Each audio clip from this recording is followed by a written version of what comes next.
So we're doing it, friends. Can you believe it? Full-time creative consulting. We've taken the plunge. I've talked about it for a long time. I know I probably mentioned this in a more recent episode, but what I decided to do with this episode, something a little bit different. I'm going to take you on one of my networking calls. And, while the camera won't be rolling while I'm actually meeting with this prospect, network guy, what I will do is talk to you on the way, kind of where are my thoughts leading up to this meeting? Why am I going in the first place? What do I hope to get out of this relationship? Is this a sales call? Is this just a chance to geek out and maybe meet someone? Closer to the latter, but it ended up being a lot different than I expected it to be. And so after the meeting, after our lunch, I take you on the drive back. All of this is happening in the Skull Truck, like for realsies. So let me know if you like this type of episode, if you find it informative. And again, my goal is to always help kind of demystify what it is we do as professional creators behind the scenes. Because when I was just starting out, I would have killed for a resource like this. YouTube wasn't even a thing quite yet, if you can believe that. And now it's just so prevalent. So why not use it, right? Leverage it for the benefit of the next generation and generations to come of creators. So let's go. Let's jump into a vehicle that I like to call the Skull Truck.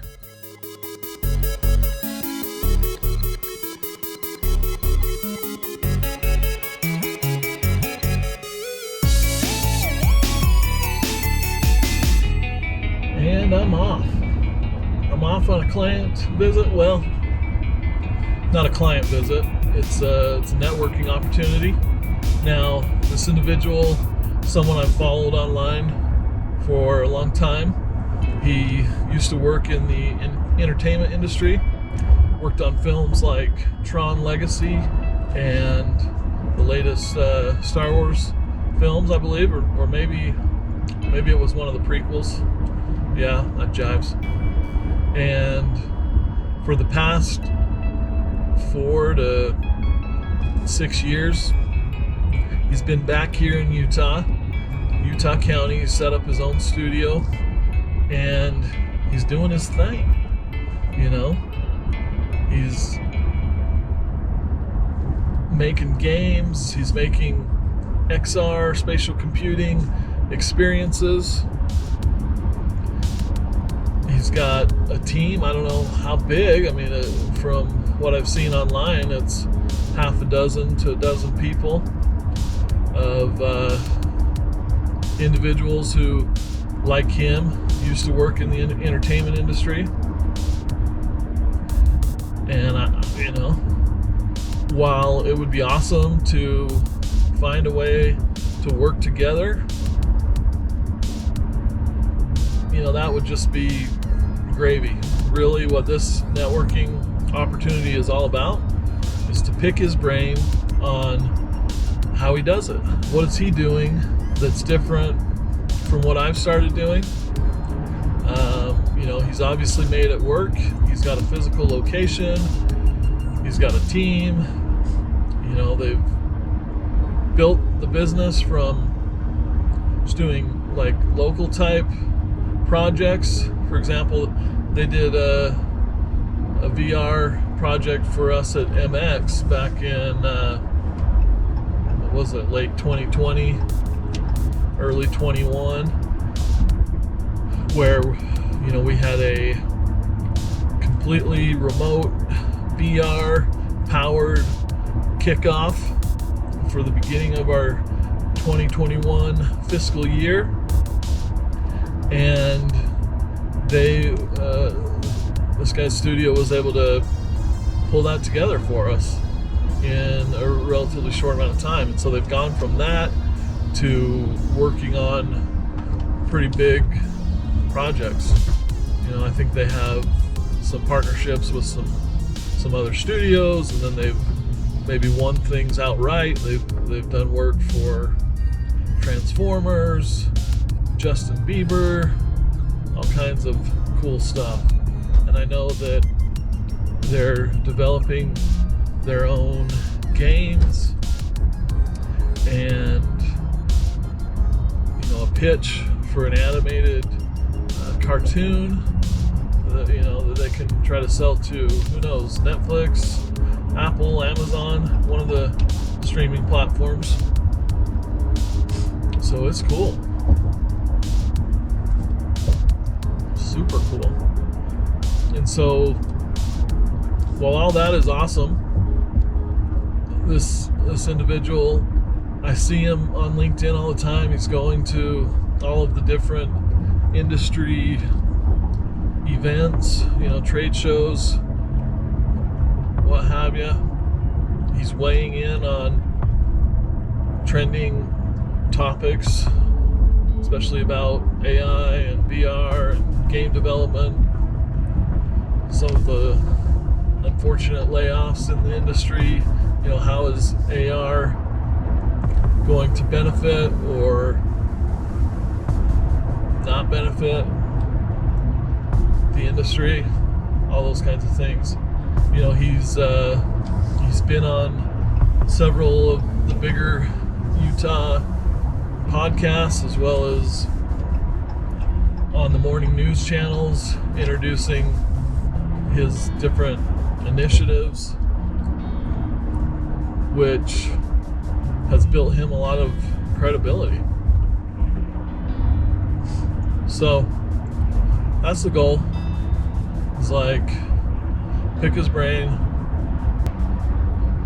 and in reality, if I get nothing else out of it but just the opportunity to kind of geek out about the 3D modeling, animation pipeline, what it's like to build a business, those kinds of things, then it will have been well worth it.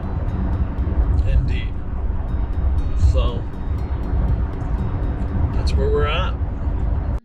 Okay, so this is the part where I mentioned, I've arrived to my appointment, my networking appointment. We're about to do lunch, and just to kind of set the scene, what happened is I walked into the place, and it was a small studio, but it was cool. There were posters on the wall from movies that this individual had worked on back at his time working with Industrial Light and Magic and other studios. He worked on Marvel movies, Tron Legacy, and a lot more. And so after going in there, waiting a few minutes for him to get off a call, we chatted for a minute, talked about where our paths had crossed in the past. And I think I mentioned that initially, I was introduced to him and his company through MX, our 2021 kickoff event that he handled, and his team handled the VR experience. And so, after talking for a minute, we decided to go walk to lunch. It was a relatively nice day. Sure, you needed to be dressed warm. I was obviously wearing a heavy flannel by Dixon Flannel. Now, they're not a sponsor. Maybe one day they will be. If you want quality, awesome flannels, go to Dixon. That's DIXXON.com, and they're going to hook you up. Okay? Good quality flannels. Now, we walked to lunch, like I mentioned, and as we were walking, he was showing me a game that was in beta that he and his company were developing in-house. And it was kind of like a Pokemon Go type of thing, where you're walking and you come across different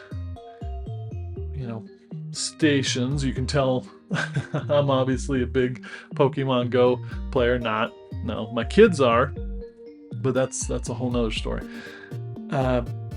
So yeah, and then we get there. We arrive at this taco place called Poncho's. Now, at first glance, it's just another Beto's. If you're familiar with that, they're all over Utah, and they're good. We go there, probably once or twice a month. But I'd say Poncho's is probably, a level or two up. The look of it was similar, but you go inside, a little bit more going on. It was pretty busy. There was a lot of seating.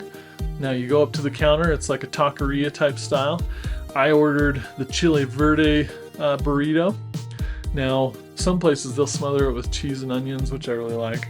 This one, they didn't do that, but it had a nice green sauce on top, which was good. And, I didn't want to eat too much, so I probably ate half to 2/3 of that bad boy. He ordered the chili relleno, which I don't usually go for, and I'm not looking for some giant chili laced burrito, but hey, to each their own. And we talked, and we came across some interesting things, some cool ways that we might work together. And so just didn't want you to feel like you missed out on what was happening there. No cameras were allowed because I hadn't got the proper approvals ahead of time. But that's essentially what happens. And now you're gonna hear me on my way back home to my home office where I'm currently at, and kind of what happened, what I got out of it, what did we actually talk about, and here I go. I'm trying to explain what I'm going to explain, so just go watch it. Well, friends, there you have it. We did it. Had a good meeting with my contact at unnamed studio. I don't want to jinx anything or start talking about partnerships or anything, but it went well. It went better than I thought. I just, like I mentioned on the outset, just kind of wanted to pick his brain on what it is he does, where he's found success, and where he's struggled. And it turned out that it was even better. It was even better than that. We talked about areas where we could help each other, and that his studio could be an extension of mine, essentially. Now, that's not to say there's anything official there, of course. It's just them white labeling their services under mine and expanding what it is I can do. And that's what networking's all about. I love it. We were riffing on ideas of how we could create awesome experiences that leverage spatial computing, XR, AR, all that kind of goodness, both in the kind of things he's doing, which is more game-based world, and in kind of the world that I'm in, which is more enterprise tech. Not to say he hasn't done plenty of work in that area as well, but I come from working in-house in that kind of capacity, where he worked in the VFX world for a long time before starting his business. But it was cool to find that some of the pain points that he experiences are the same things that I've seen in-house, with the design team, as well as working consulting for a design development agency. It's the same type of thing where your people are key. He talked about the people he had been working with at other places when he started his own thing, and then being able to bring them on, and that they just got it. They realized it was a new thing, that money was tight, that things needed to be done on a shoestring budget. But then,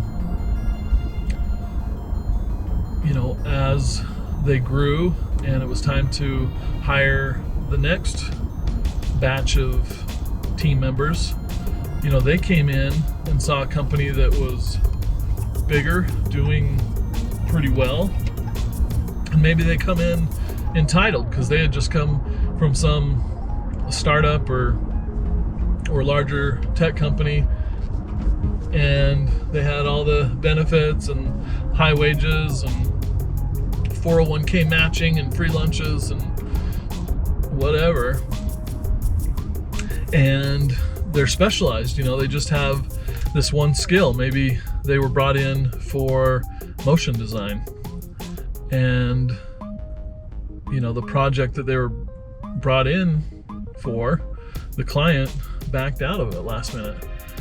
Well, in that case, hopefully we can go sell some more work that caters to that person's specialty.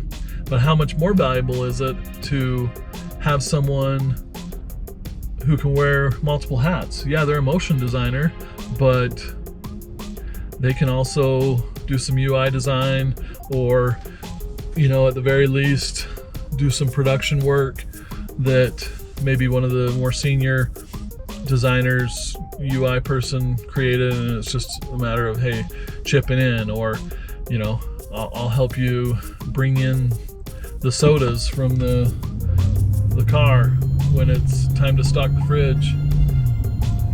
Little things like that at a bigger organization, that's somebody's job. But when you're building something, and it's a good reminder because I've honestly forgotten about some of that. I was working at MX and kind of the SaaS tech world for the past 6 years, and we were blessed to have a lot of good stuff, and we take it for granted. And there were times where you would have a big hiring push because it's just all about growth, and we purported that the people were our biggest asset, and if the right person comes along, we don't want to turn them down. And then unfortunately in this economy, things are more real, and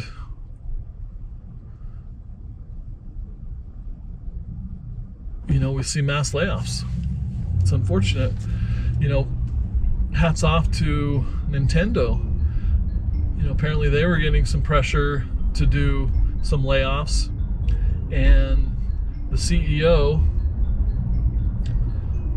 took a major pay cut, I believe like a 50% pay cut, and got some other senior level people to do the same. Probably not to that degree, but some level of a pay cut so that they could avoid layoffs. And I've been on both sides of the coin. I've been on kind of the partner owner side of the coin, where it's like, hey, we built this thing, we've got the knowledge base,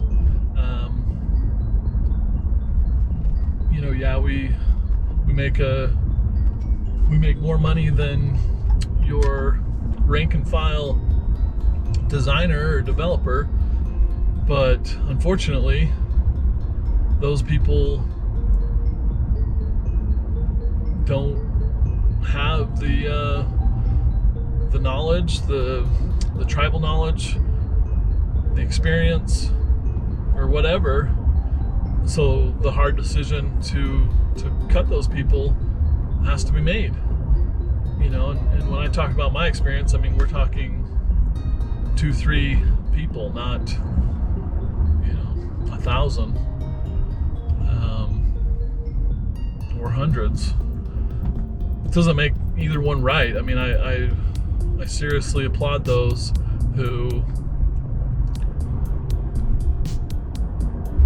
really realize that, hey, if we believe that we have the best people in this industry, and we know that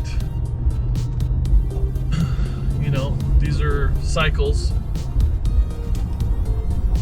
this whole up and down in economies, if they can say, yeah, our burn rate might stay a year or two, but we really believe that the economy is going to recover in that time, or we're going to double down and do what's necessary to ensure that we do the legwork to make sure that new business is coming in the door.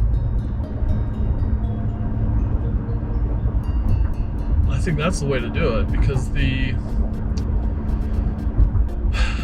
reputation that comes from being one to use the lever of mass layoffs is pretty hard to shake.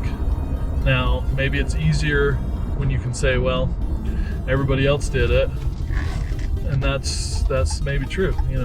That is true. But how much better for you would it be should you survive? Now, it's a risk either way. If you're able to say, we were the one company, you can, when things are good again, yeah, you can choose to go and work for some other company that's promising a higher salary, but when things start to get bad, you'll be out of a job. Or pick this company that has a track record of putting their employees first, then that'll play well for you. Now, I got off on a major tangent there, and I hope I didn't burn too many bridges with people who don't agree or were on the decision end of some of those hard decisions. But like I say, I've been there too, and I can tell you, as somebody who I think has been a loyal employee and partner at several places now, been, like I said, I was at MX for 6 years. I was at the place prior to that for 11 years, and previous to that 2 years, which is seems like a long time. 2 years is like unheard of nowadays, right? But yeah, I'm just being kind of reflective and pensive, and I'm grateful for this opportunity to network and learn from others and be reminded what it's like to be a small business and how critical hiring the right people is.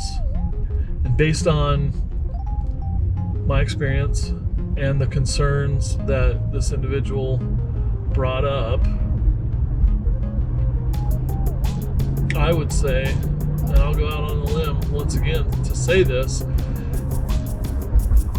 that while portfolio and skill level and proficiency is super important, I would say as important is the individual's willingness to be teachable, to not be entitled, someone who has a good work ethic, who has good business acumen, and just realizes that money literally doesn't grow on trees. Opportunities don't always, sometimes, just fall into your lap. that there's someone out there, or multiple someones, having to do the hustle, having to work. So where are you? Look at your journey. Are you that individual who is an amazing individual contributor and they do this one thing really well, but are super put out if they're asked to do something that's beneath them or not part of their job description? There can be a whole argument back and forth on what's better, and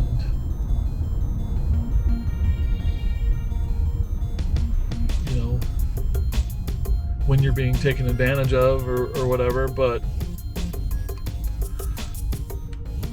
when you're a small business owner, you're building something, you're taking a chance on somebody, you're basically saying, hey, I'm bringing you on, I'm going to ensure that you get paid even before I get paid, because I know that I'm the one that decided to do this, I'm the one that took a chance on you, and I'm going to honor my commitments.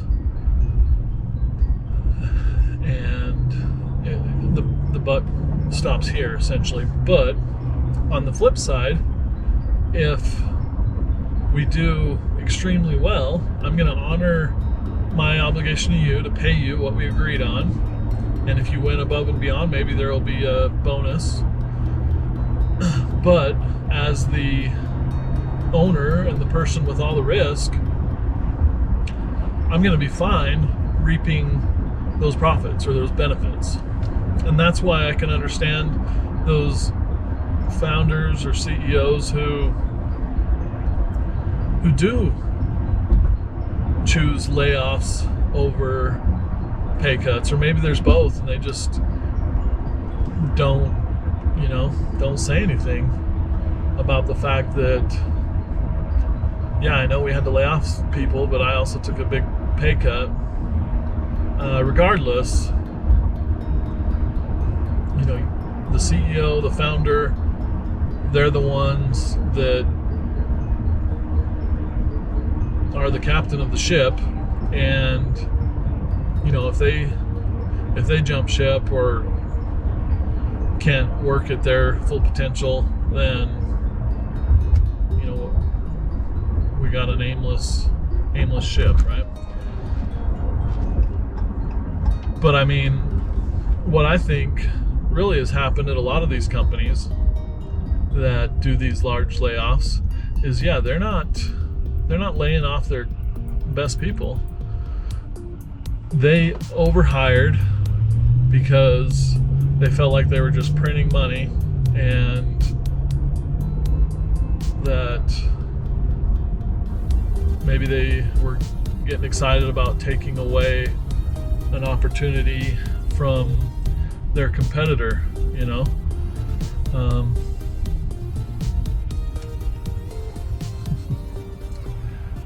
Yeah, it's hard to see people with signs on the side of the street. You want to help. It's hard in this world with no cash. What do you do? I don't know. I don't even think I have a gift card in here, do I? Nope. I do have a gift card. Alright, here we go. A gift card? Thank you so much. God bless you. Have a good day. Thanks.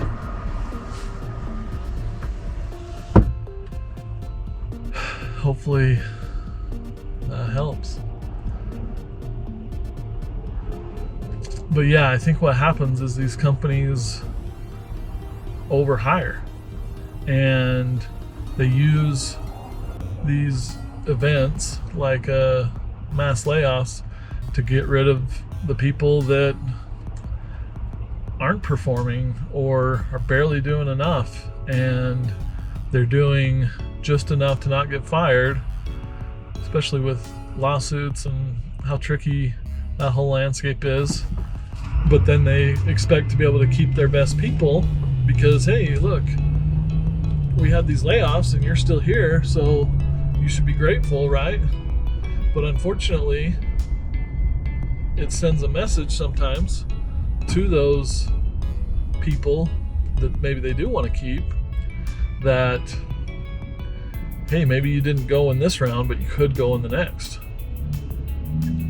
And you don't want to do that to your best people. Put them in a place of fear. Or maybe those best people saw that, hey, these people that weren't pulling their weight for a long time, for years, yeah, they were part of that layoff, but then they got a pretty sweet package as they were leaving, like a severance package. And so maybe I'll just kind of coast and wait for that kind of thing to happen to me. Well, if you've got a conscience, that's a hard thing to do. Because it enters into all of our minds. But I talked to another guy that I worked with in the past who's at a company where there were lots of layoffs.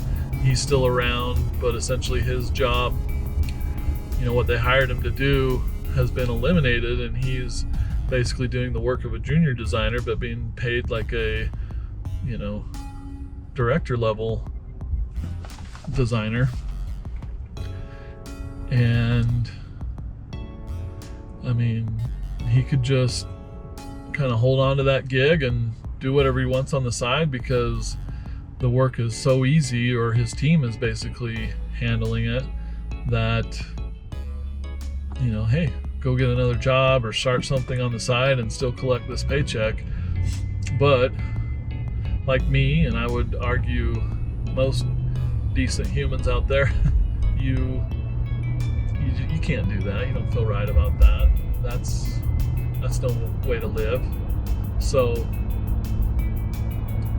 you make a hard choice and you decide, in my case, and I'm not saying that layoffs played a big part in me leaving and deciding to do my own thing per se, but it was probably a small part of it. I mean, looking at the entire landscape of the world of creative, professional services, commercial art, looking at that whole world,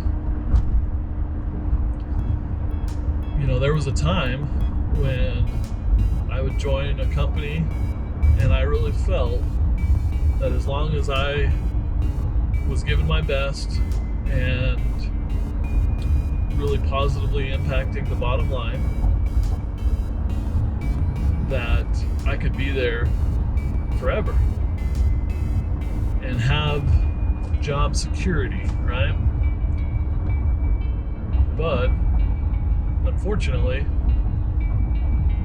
there's been too many instances in the past couple of years where companies that just looked unshakable, immovable, unflappable, all the big words, that they decided to pull that lever of mass layoffs and basically send a message to all of us that the only way that you can truly,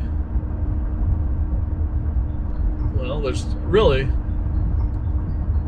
the only person that's really looking out for you is you, right?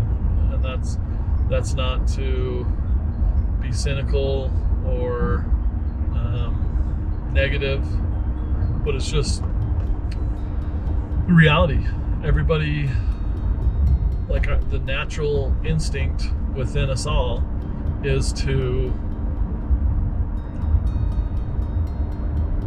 worry about number one first. And so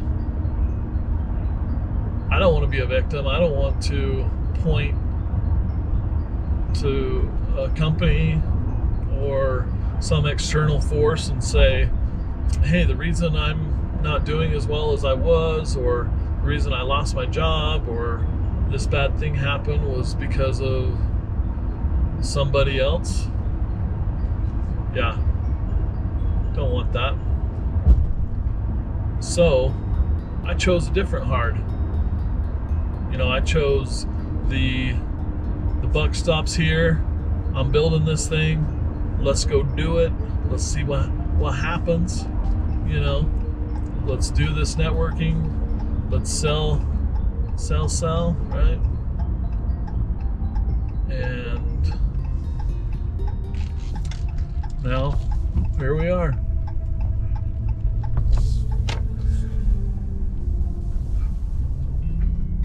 What do you think? Podcast from the skull truck. Does it work? Was it a bad idea? Was it a bad idea? I promised a journey.